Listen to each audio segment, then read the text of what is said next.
evening, everybody. This is the Steel Town Sharp, Clay K. Oh. With my good friend here, Joey the Truth Wagner, and this is gonna be, I guess, Joe, what would you call it? The first edition, the football preview for the weekend.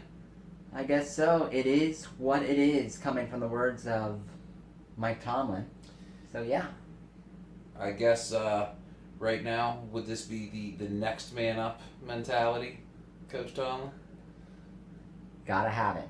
Gotta have it. Gotta have it. And talking about needing to have something, football fans, how about great tickets to see your favorite NFL team at a great price? You wouldn't happen to be talking about SeatGeek, would you? Oh, I am. Definitely. A great place to get your tickets. Just go on SeatGeek, use the code Joey Wagner, and you'll get $20 off of your first order. Yeah, guys, honestly, take him up on that offer. Use that promo code. I've used it myself, and I got to tell you, it was worth it, even though the product that I had to see was the Pittsburgh Pirates on the field. But still very worth it. Check that out.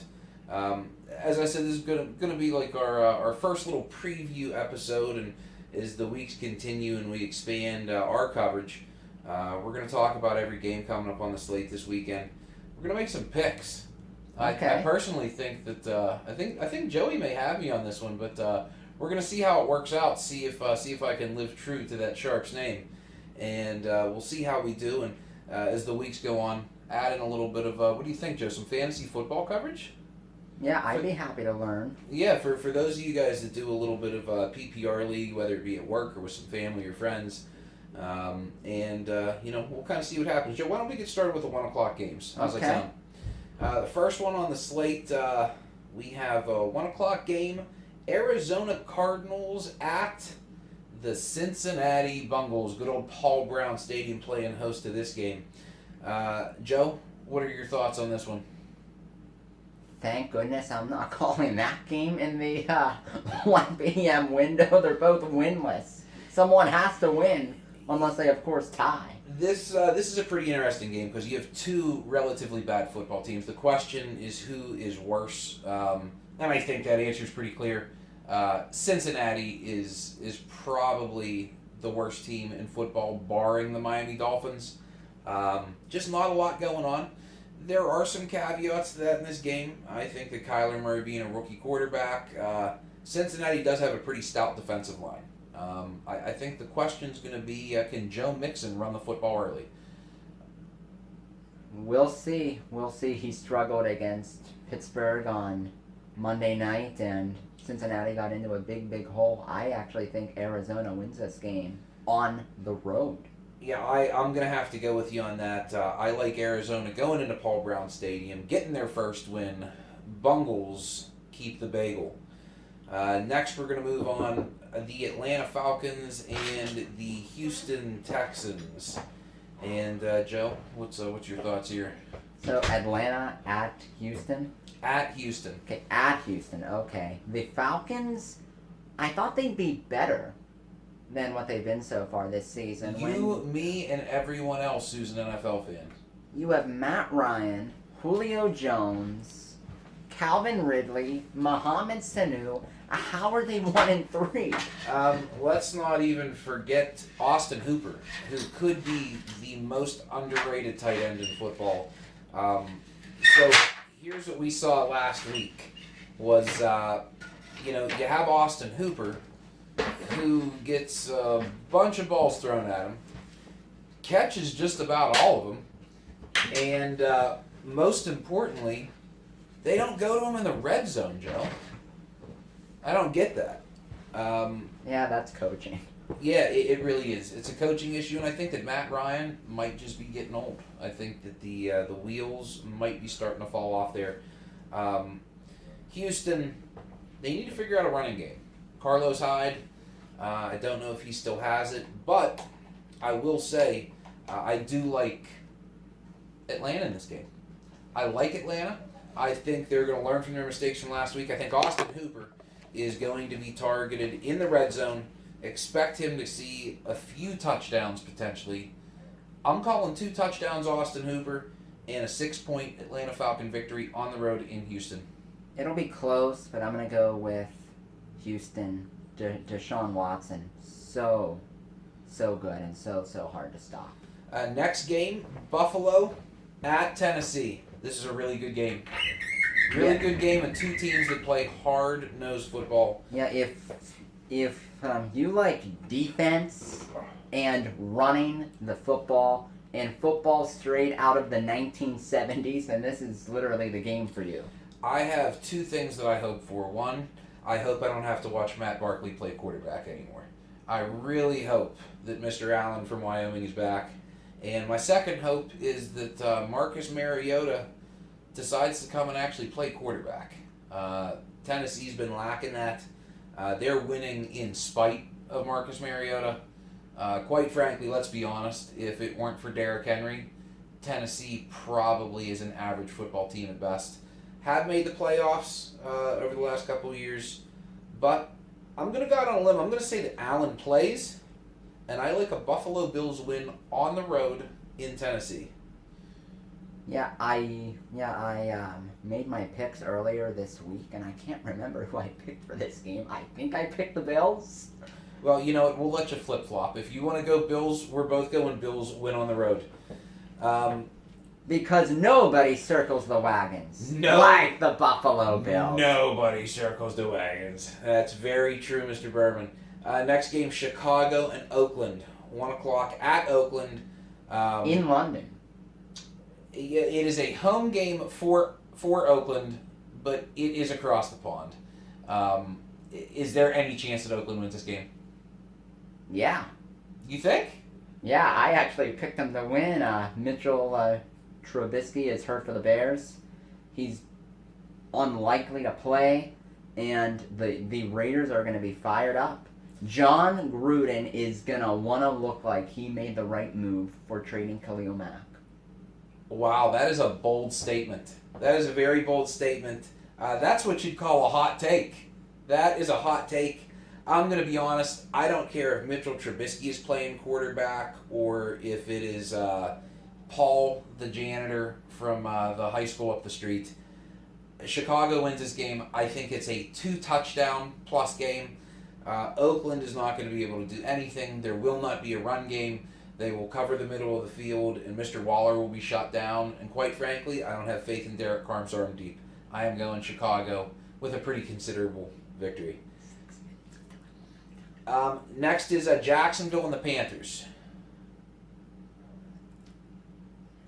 At Carolina. This one's an interesting one. Let me give you a real quick background. Okay. Kyle Allen. Does that name mean anything to you? Well, I can remember a couple of years ago he was at Texas A&M, and I know that he's been playing with Cam Newton hurt, and he carved up Arizona pretty good. So let's hop in the Wayback Time Machine. I love the Wayback Time Machine. It's one of my favorite devices. Hop in the Wayback Time Machine. Let's go back to 2013. A guy by the name of Johnny Manziel, starting quarterback. Texas A&M leaves, gets drafted by the Cleveland Browns. Pretty predictable move. Bad choice. But hindsight's 2020. Who comes into Texas A&M? Kyle Allen. This guy couldn't even win the starting job against Kenny Hill in 2014 for Texas A&M. Kenny Hill didn't play too well for the first couple weeks. He comes out. Kyle Allen takes over as the starter. And Texas A&M keeps recruiting quarterbacks. You know who Texas A&M recruited that next year? Kid by the name of Kyler Murray. In 2016, both kids transfer out. Texas A&M loses Kyler Murray and Kyle Allen same year. Kyle Allen goes on to Houston, ends up coming to the NFL. We know what happened to Kyler Murray. Mm-hmm. First overall draft pick. So boo Texas A&M. Really poor job at keeping your talent.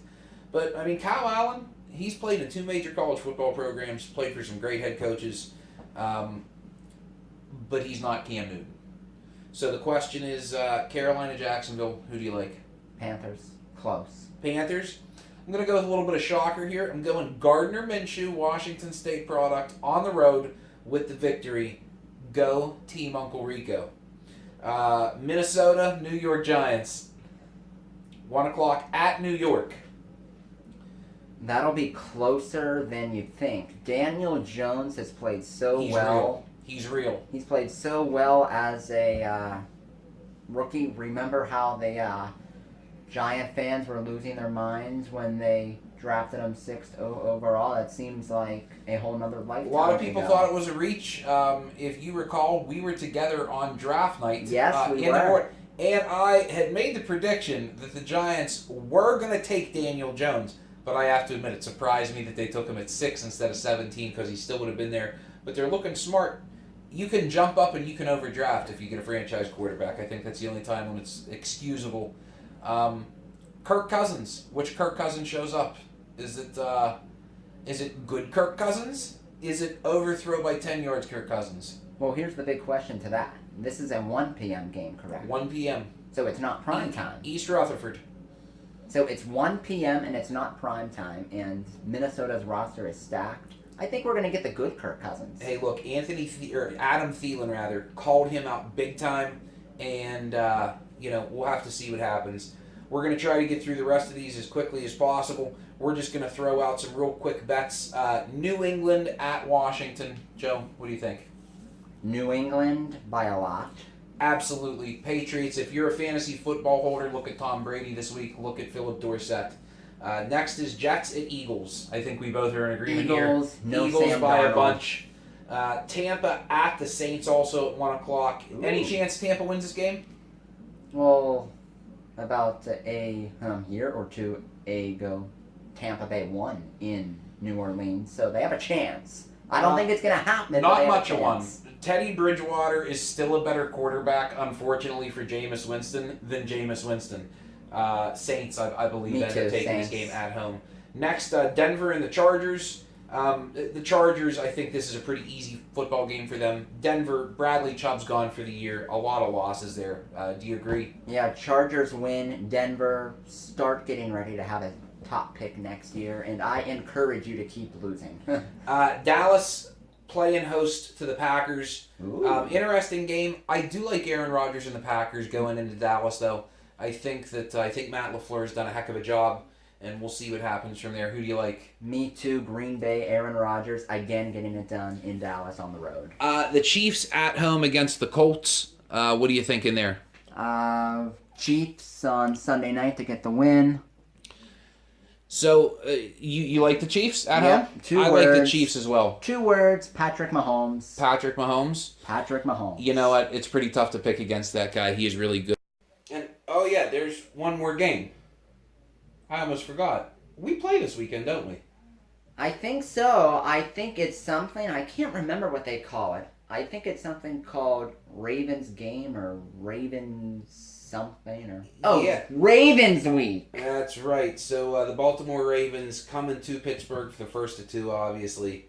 Man, so many questions. So I'm going to ask you 2 quick ones. The first off is how good is Lamar Jackson?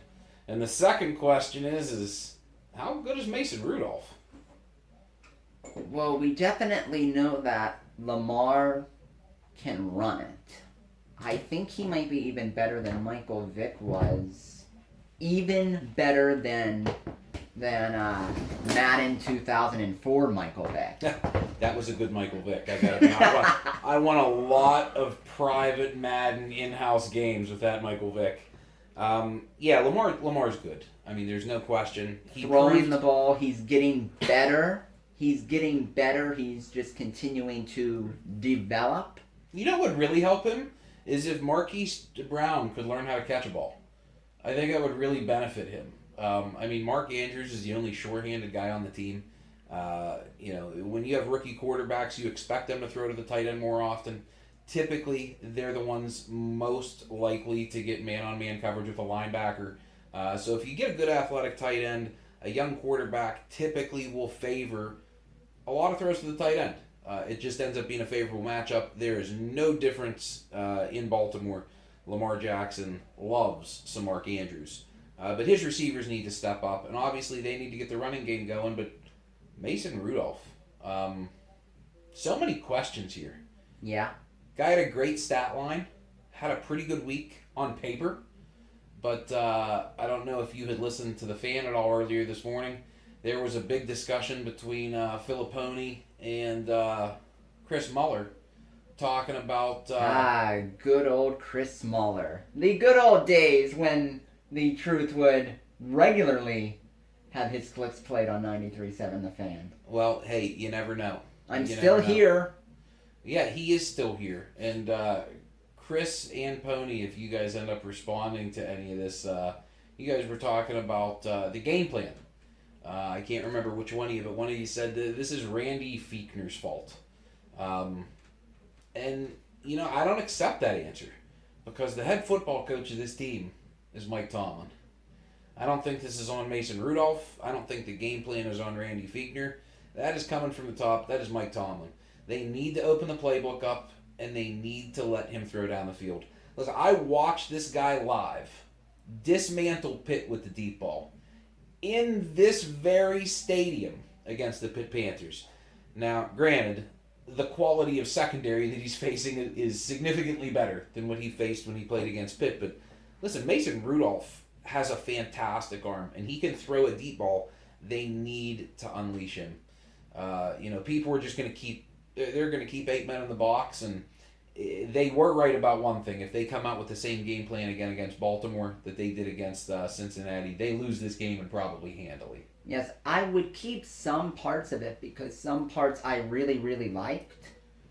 I liked how they were getting players in motion to make easier reads, defined reads, and get receivers open. I agree. I liked the fact that Jalen Samuels actually played snaps. I know. Yeah, I mean, after going a week where he didn't see the field. I thought he was in the witness protection program. Yeah, I mean, will the real Jalen Samuels please stand up? And I think he did last week. I think he played well. And every time he's in there, he seems to give the team a spark. James Conner, obviously, great running back, needs to hold on to the ball a little better. He's not 100% either. Yeah, I mean, let's face it, this isn't a great Steeler team. You know, they're average at best, but the rest of the division is average at best as well. You have the two best teams in the division in Cleveland and Baltimore, and neither of them are great. So that has to leave optimism.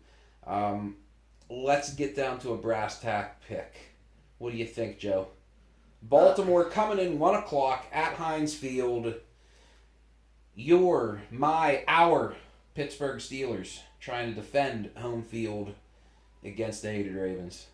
And to all of my friends out there, make sure you are right here at 1 p.m. on Sunday because I will be calling Ravens and Steelers live at 1 p.m. on Sunday. There is a lot with this game. Baltimore is coming off of an embarrassing loss at home to the Browns. So I think they're going to be ready. But the Steelers were finally able to get their feet underneath them with a solid home win against Cincinnati. The Steelers usually show up at home. And I feel that the last 2 weeks with being so conservative, I hope this is the case. I don't have a clue with this coaching staff. I don't know if they thought this far ahead. But they might have been so conservative the last 2 weeks so that Ravens would be looking at conservative passing on the film, and they'll let Mason air it out. I'm going to go with the upset. Steelers at home against the Ravens to get knotted up at the top of the AFC North by a field goal or less, maybe overtime. Okay, there you go. Big Joe, the truth, calling a big upset Pittsburgh victory at home. You know, Joe, we were taught an old adage. That old adage was, when you place a bet with facts, not with your heart. And as much as I love the Pittsburgh Steelers and I want to bleed the black and gold, I have to look at the facts. And like I said, this just is not a very good Steeler team. The strong point could potentially be the defense. But who knows? They're very hot and cold. Some weeks they show up, some weeks they don't. Here are my two X factors for the game. Lamar Jackson shreds this Pittsburgh defense. And more importantly, Mark Ingram. Here's the difference maker. Mark Ingram rushes for 100 plus against the Steelers. Lamar Jackson potentially adds another 100 himself. I also am predicting a long ball beating Mr. Nelson, Willie Snead. Look for him to have a big game as well. Lamar Jackson going deep downtown. And of course, if you are a fantasy favorite, always look at Mark Andrews. He's going to get at least 7 to 10 balls thrown his way just about every game. Whether he catches them all, that's a different story. But target-wise, he will have plenty. I am picking Baltimore in a relatively close game. I don't think it's going to be a mistake-free game. I'm going to go Baltimore by a touchdown. So that, I think, is going to wrap it up. I think Joe is going to make some notation and see how we do on our picks. There's a few games that we disagreed with this week. We'll see how it goes. But quickly, and I mean really, really quickly. Monday night, Cleveland or San Francisco? Cleveland, San Francisco. I am going Cleveland with the win. San Francisco. Very interesting. Baker Mayfield, he's not very good, but he's good enough. We'll see how it turns out. We'll see you next week. Joe, it's been fun. Always, always a great time here in the Truth Serum. For Clay, Joey, the Truth Wagner signing off. Have a wonderful and blessed weekend, and I hope to see you right back here Sunday. Here we go, Steelers. Here we go.